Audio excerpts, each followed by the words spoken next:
Saudara, usai dugaan penggelembungan dan pencurian suara di pemilu 2024, kini KPU kembali jadi sorotan karena menghentikan penayangan grafik perolehan suara di Sirekap KPU. Apakah langkah ini jadi jalan senyap untuk menuntaskan polemik Sirekap? Kita bahas bersama Ilham Saputra, Komisioner KPU 2017-2022. Pak Ilham, selamat malam. Selamat malam, Mbak. Kita juga akan sapa Ketua Pengurus Perludem, Hoirunisa Nur Agustianti. Selamat malam, Mbak Nisa. Selamat malam, Mbak. Saya ke Pak Ilham dulu ya. Pak Ilham, kalau pasca beragam polemik sekarang akhirnya KPU menutup sementara atau men-take down Sirekap, menurut Anda ini langkah terbaik atau justru ini salah langkah? Sebetulnya kan Sirekap sudah pernah diperbaiki ketika mau rekap kecamatan. Ketika itu ada penundaan dari KPU untuk melakukan rekap kecamatan di level kecamatan. Nah, tentu ini menjadi kecurigaan. Padahal seharusnya tidak perlu ada perbaikan. Kalaupun ada perbaikan adalah dia merupakan hasil dari perbaikan di tingkat rekapitulasi di tingkat kecamatan. Nah, tetapi kemudian ada perbaikan. Nah, sampai saat ini belum ada kemudian perbaikan yang signifikan yang kemudian membuat masyarakat lebih nyaman terkait dengan Sirekap. Walaupun Sirekap ini bukan merupakan penghitungan resmi dari KPU. Akan tetapi persoalan ini menjadi sangat besar, muncul jadi sakwa-sangka dari masyarakat dan peserta pemilu terkait dengan adanya problem Sirekap ini. Sirekap ini apakah memang sudah disosialisasikan dengan baik atau kemudian apakah ada pernah melakukan mock election sebelumnya atau kemudian ada simulasi sebelumnya atau tidak. Nah, ini persoalan. Nah, terkait dengan hari ini kemudian KPU men-take down grafik hasil penghitungan suara. Nah, pertanyaannya adalah kemarin yang dilakukan perbaikan itu apa? Gitu ya. Kemudian apa yang terjadi dengan Sirekap ini? Walaupun memang masih ada foto C Plano yang saya tidak tahu sudah berapa persen yang kemudian ditampilkan oleh KPU.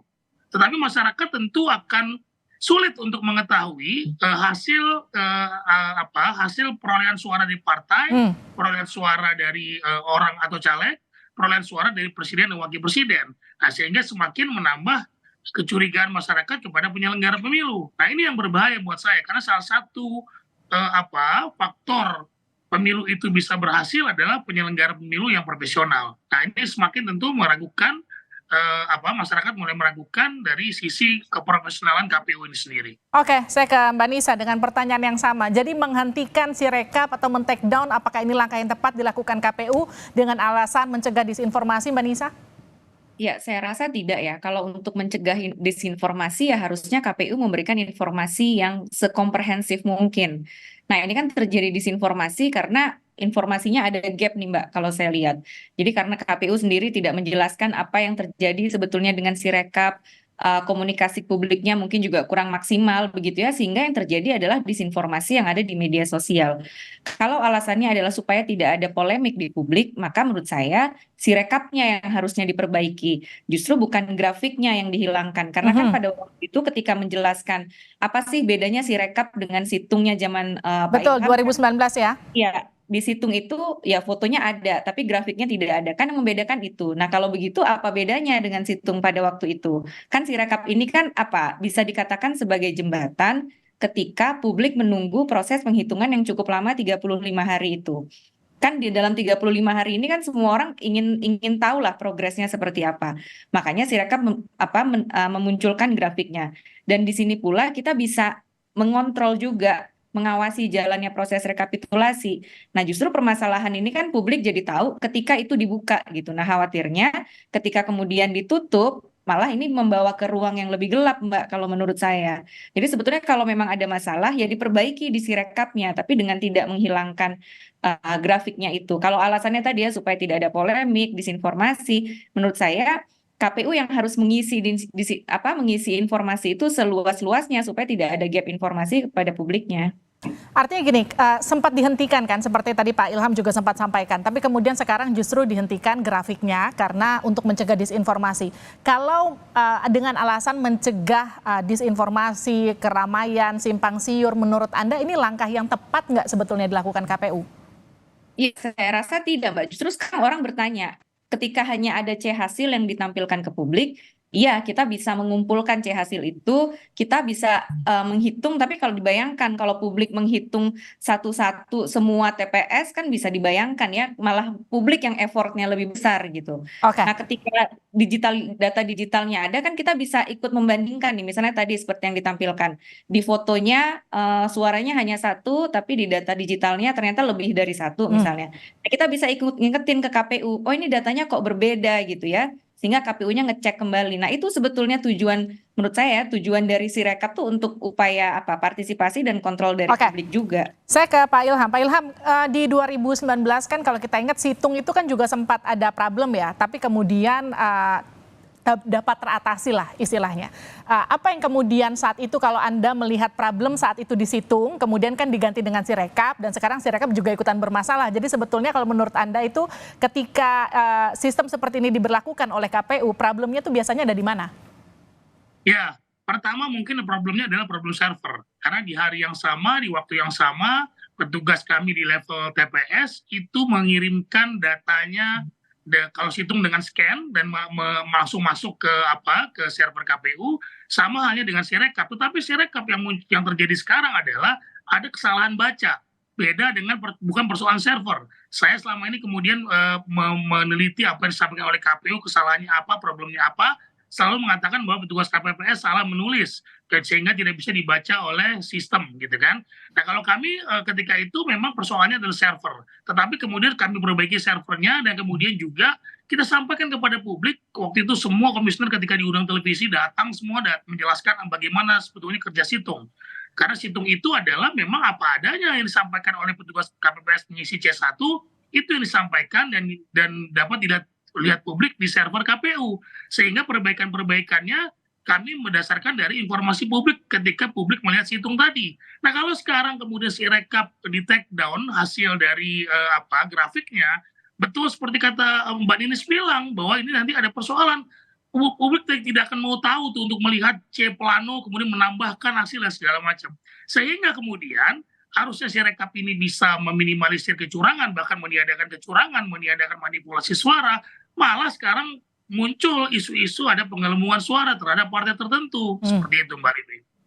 Jadi kalau menurut Anda gini, bedanya ketika di 2019 itu ada masalah, komisioner KPU-nya mau pasang badan maju untuk menjelaskan. Sekarang ketika Sirekapnya ada masalah, menurut Anda komisionernya tidak maju untuk pasang badan menjawab kegelisahan masyarakat, begitu langsung di take down aja?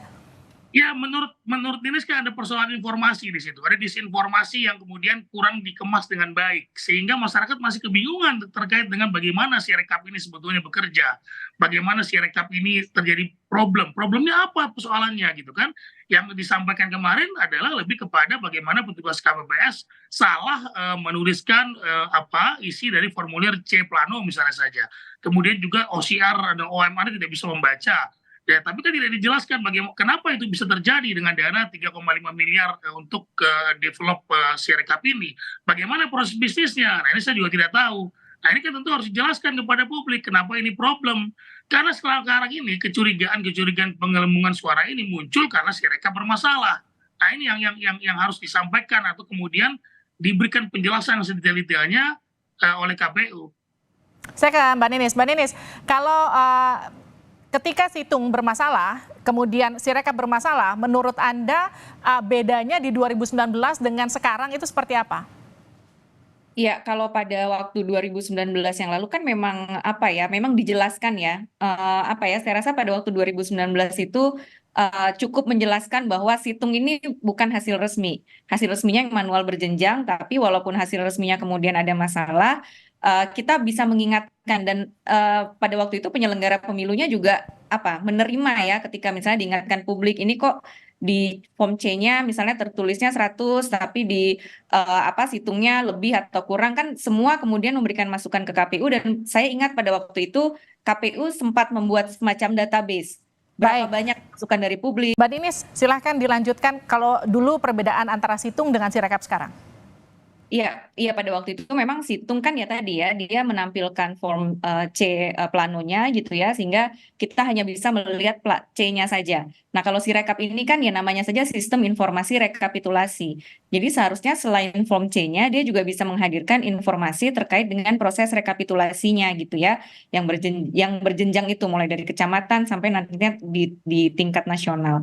Nah, ketika ada permasalahan 2019 yang lalu saya ingat misalnya ketika ada masukan dari publik itu KPU cukup rutin ya memberikan datanya kepada publik. Oh ini yang masuk dari masyarakat, laporannya berapa yang temuan dari KPU sendiri. Nah hari ini ketika banyak dan ramai sekali di media sosial, saya melihat penyelenggara pemilunya kurang responsif begitu ya terkait dengan polemik yang terjadi di media sosial. Nah mungkin ini justru sebetulnya disinformasinya muncul karena tidak langsung ditanggapi. Karena yang namanya disinformasi, hoax ketika klarifikasinya misalnya 3-4 hari setelahnya, ya sudah terlambat, Oke. sudah viral duluan gitu Mbak. Jadi menurut Anda harus responsif untuk menjawab disinformasi yang ada di tengah masyarakat begitu ya. Jadi harus lebih cepat. Saya ke Pak Ilham terakhir Pak. Jadi kalau menurut Anda evaluasinya harusnya dilakukan seperti apa? Ya, pertama adalah melihat kembali bagaimana kapasitas Sirekap ini, gitu ya. Jangan sampai kemudian publik alergi terhadap upaya-upaya memudahkan pemilu dengan elektronik, gitu ya. Ini berbahaya sekali kalau kemudian publik menjadi alergi terhadap apa yang sudah dijalankan oleh KPU dalam rangka transparansi, dalam rangka kemudian mencegah manipulasi misalnya. Sirekap ini jangan membuat orang curiga, jadi membuat orang kemudian menjadi apatis terhadap kemudahan pemilu dengan menggunakan teknologi. Nah ini yang berbahaya. Nah oleh karena sekali lagi harus dievaluasi secara menyeluruh dan jangan lupa juga bahwa Sirekap ini sedang berjalan. Jangan di take down grafiknya. Justru grafik ini yang memudahkan publik mengetahui hasil siapa yang dicoblos, partai mana yang mereka coblos dan mana yang menang gitu ya kan. Mana yang kalah, mana yang memperoleh suara sekian dan sekian, dan juga ini juga berusaha untuk kemudian memastikan manipulasi itu tidak ada. Nanti di Mahkamah Konstitusi bisa dijadikan pembanding bahwa kemudian ini loh hasil C plano fotonya gitu ya, sudah ada clear gitu ya. Tetapi kalau tidak ada grafiknya ini juga nanti membuat informasi malah menjadi disinformasi kepada publik. Demikian. Oke, terima kasih Mbak Ninis, terima kasih Pak Ilham. Intinya kalau ada masalah di Sirekap, perbaiki Sirekapnya, bukan di take down grafisnya begitu ya. Sehingga kemudian masyarakatnya juga jadi lebih clear, lebih percaya dengan hasilnya nanti ketika hasil rekapitulasi sudah diumumkan oleh KPU. Terima kasih Pak Ilham, terima kasih Mbak Ninis sudah bergabung di Sapa Indonesia Malam, sehat-sehat selalu.